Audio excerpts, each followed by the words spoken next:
সমুদ্র মন্থন করার ফলে ১৪ প্রকার রত্ন সমুদ্র মন্থনের দ্বারা পাওয়া গেছিল এবং সবার শেষে অমৃত পাওয়া যায়। এর বাস্তব জীবনে অর্থ হলো নিজের ইন্দ্রিয়ের প্রতি সংযম হওয়া এবং ১৪ সংখ্যার মানে হলো ৫টি কর্মেন্দ্রিয়, ৫টি জ্ঞানেন্দ্রিয় এবং ৪টি ইন্দ্রিয় হলো মন, বুদ্ধি, চিন্তা এবং অহংকার। এই সকল ইন্দ্রিয়তে নিয়ন্ত্রণ করলে পরমাত্মার আক্ষরিক অর্থে অমৃত প্রাপ্ত হয়। প্রথমেই যেটি পাওয়া গেছিল সেটি হচ্ছে হলাহল বীজ।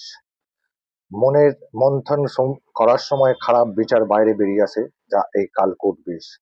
পরমাত্মার কাছে এই খারাপ বিচারকে সমর্পিত করে মুক্ত হয়ে যেতে হয়। দেবাদিদেব শিব এটি পান করেন। এরপর যে দুটি পাওয়া গেছিল সেটি হলো কামধেনু গরু ও উচ্চশ্রবা ঘোড়া। এই কামধেনু গরু হলো আমাদের মনের নির্মলতার প্রতীক। মনের বিষ বেরিয়ে যাওয়ার পরে মন নির্মল হয়ে যায়। আর উচ্চশ্রবা ঘোড়া হলো